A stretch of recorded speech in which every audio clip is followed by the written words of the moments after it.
I just don't know who's. No, I meant I'm that- going to take a minute on this. No, because I think partly, and I love what you're doing, but I think partly what you're describing as this intellectual problem is the direct result of evil. And I could go into it at some depth. I haven't gotten in much say yet. Can I talk about that for 5 minutes, sir? All right. All right.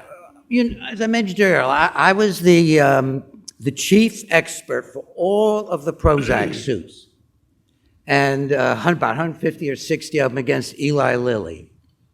Within a period of time, and I was chosen by a consortium of lawyers. All right. The first lawyer was removed that I was working with because after I quit him because I didn't think he was behaving ethically. The second lawyer, who was a really good guy, died. And then the third lawyer, who took over for the consortium, immediately went to work building a consortium with Eli Lilly. So here we have a consortium of lawyers who are supposed to be bringing all these suits. I'm the single scientific expert to make it easier for them. And they go to court and they fix the entire process. And this is now known factually. So I noticed that I don't get, this new lawyer doesn't call me, trial's coming up, doesn't tell me what's going on.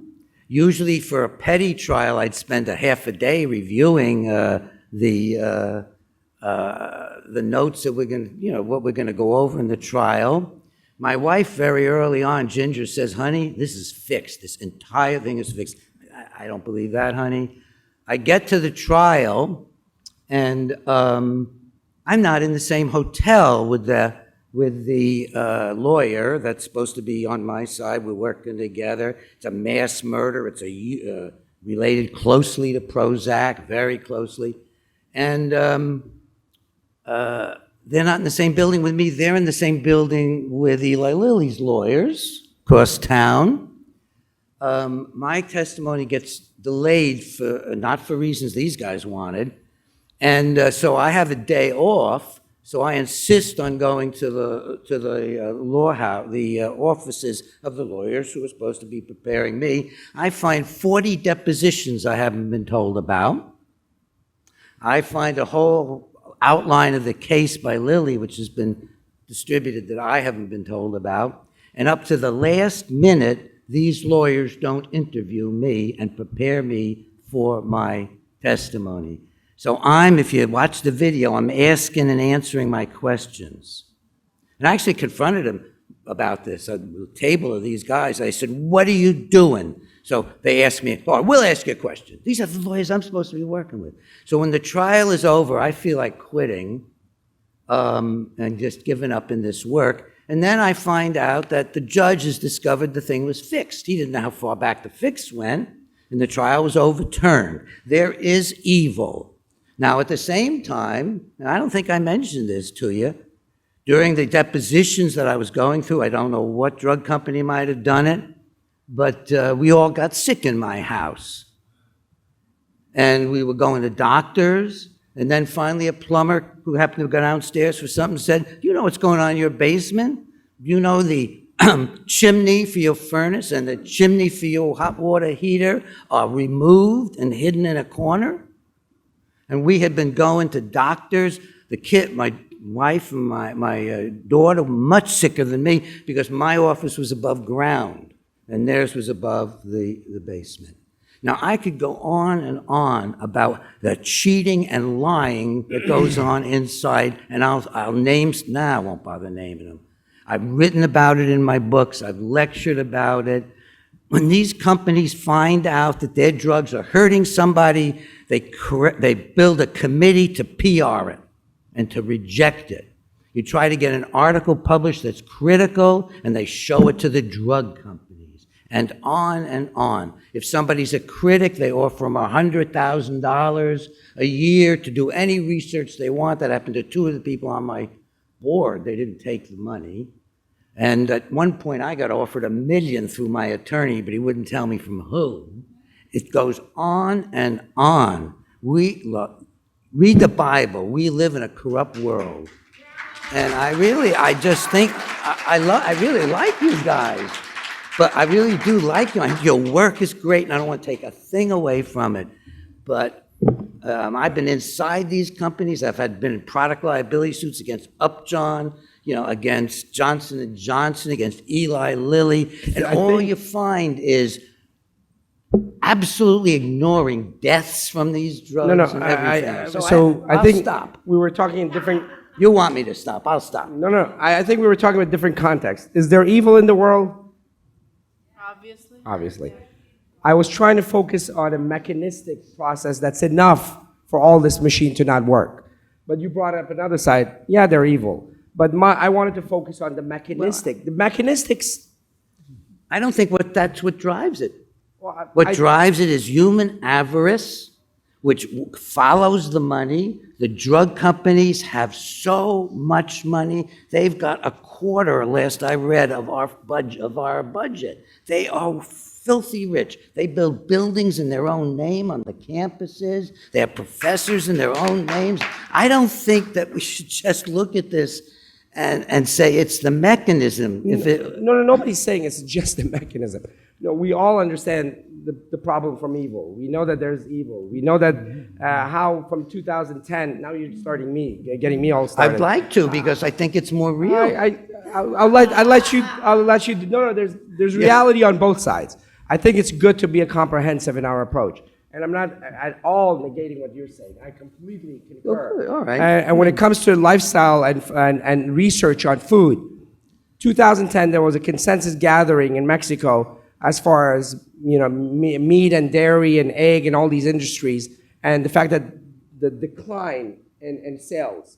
And after that, all of a sudden, you're getting 3 or 4 scientists getting paid big time, doing meta-analysis that are coming out with results that you couldn't think that would come out of the data that goes into it. Remember, meta-analysis can be manipulated. Depending on what variables you put in is the variables you come out. Yeah. And if you do a heart study and you leave out cholesterol as one of the confounders, what are you going to get as an outcome? Yeah. So I know about all that evil. I agree with you fully, and I'm 100% sure that that's a big, big driver. But the other driver is also a factor, because the majority of doctors are not evil. So I'm talking about from a physician. So why aren't the physicians in this game? Why aren't they jumping into this game? Not because they're evil, because they've been put into a machine that doesn't allow them to look outside of their, what do they call it with their horses? Blinders. Well, there's a more technical term to that, but blinders. They can't look outside of their blinders. They don't even have time to look outside. Out of thousands and thousands and thousands of doctors, millions, why isn't there a handful of the Clappers, a handful of Esselsteins and others that speak out and have done the studies, and yet others don't? Why? Not because they're evil. Because of the price you pay, because how badly they get beat up. Campbell himself. No, I don't agree with that. No, I don't want it to be controversial. I don't think the doctors are if 1 million doctors are afraid of getting beat up. 1 million doctors are so overburdened. I'm a doctor. They're so overburdened that they just want to get the next thing done. Not because it's the money. You get stuck in a machine. And that's why the highest depression rates are among doctors. I want us to clarify here, because I really want to be part of a panel where the outcome is something useful, not just anger. Wait a minute, are you saying what I'm saying is not useful? 100% useful. No, I mean, I'm serious, because I think the heart of the argument is here, because I know what happens to a young psychiatrist if they don't give drugs in a clinic. They get fired, and their careers get ruined. Young psychiatrists, they have no other way to make a living. I'm a neurologist. I was a neurologist at Georgetown and IH, Cedars-Sinai, UCSD here. I have given less Aricept and Namenda, which is the drug that I'm supposed to give, than any geriatrician. I think you're a good guy. No, wait. We slipped here. Why have I not gotten punished? That's true. Well, I'm done. I'm good. You just became his favorite person. I have part of the answer, because you don't call what's being done. That stops the people who are in that area where they could make a change. One of my closest friends, a neurologist with John Friedberg, he stood up as a resident in neurology in California and criticized shock treatment. He even got a paper published on it in the APA journal, I don't know how, and they fired him from his residency. Yeah, He that's could only understandable. find one other residency to go to, and that was another dear friend of mine who had the guts to take on the lobotomist up in Oregon. I think that there is a real issue here. I agree. Yeah. I agree. No, it's basically like if you don't really fit in the box, you should get out of the box. Exactly, or we'll And- throw and- you out. Right, and the resources or yeah, the options are not given for people, for doctors to go to the road less traveled that we were talking about. I remember coming out of fellowship from, well, I shouldn't name names. I'm not going to name names. But I remember coming out of fellowship after research and after, spending a lot of time in the ICU and in the stroke unit. And I remember telling one of my mentors that I was going to go into lifestyle because I was a big believer of prevention rather than this, silly treatment. It's not even treatment. It's just slapping some people with some aspirin and statins. And I recall the day, and I went with him with a lot of hope because I just idolized the man. He has his names all over the books, and he's and he told me, he said that's career suicide. Nobody's ever going to support you. You'll never get a grant. Yeah. That's a field that is essentially not important at all. And I remember that feeling of my heart just sinking because I knew that I was putting myself in an area, in a gray area where I didn't know whether I was going to be a successful physician or a scientist. But I'm glad I have a partner, and we both made that decision together, and it was the best decision ever. Yeah, it's wonderful. Pam Popper, whom all of you know, you've heard Pam, very dear friend of mine. I nearly freaked out when she put my picture up at the start of her thing. Pam Popper, when she began to speak, and this is on a fairly low level at the time, when she began to talk about nutrition, they went after her in Ohio with all their might, and they called her up on a carpet before the nutrition committee of the state. When she finally confronted them, they threatened to put her in jail for contempt. And then they raided another physician's, I'm seeing nodding heads who know the story, they raided, with guns, somebody else's office to get data on who was doing nutrition outside the box. So God bless Pam, she's a fighter, and she went ahead and she got politicians on her side, and she disbanded the state's nutrition committee. But so once you face against money, and if we don't face this, we'll get nowhere. If you don't face that there's these huge money forces out there. Campbell's been through the same thing, not quite as severe as me, or maybe not as much as Pam, but this is the greatest man that's ever been in the history of nutrition, and he's not allowed to see students. He has to have an online program. Yeah. I mean, and he's written a book about it now. What's his new book called?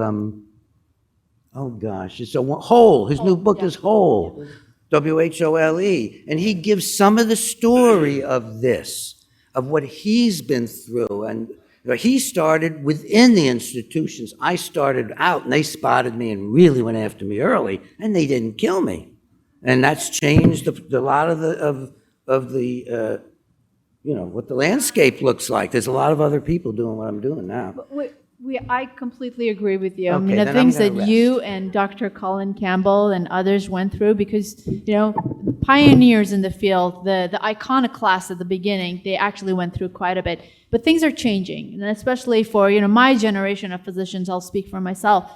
I mean, we have a lifestyle fellowship at Loma Linda University. Yeah, I think that's great. And we, with the power of media, social media, I mean, there was a time when we looked down on Facebook and Twitter, and we told our nieces and nephews to stay away from it. But I think it's a revolution, because you connect with individuals and physicians across Yes. the globe who have the same belief systems, and now we actually have a platform where we can speak, we can talk about prevention of disease, and it's been an incredible journey. I think it's With wonderful. what you don't know, Ayesha, you were just audited by the IRS. That happened to Pam. I'm joking. I was just They joking. were- Let me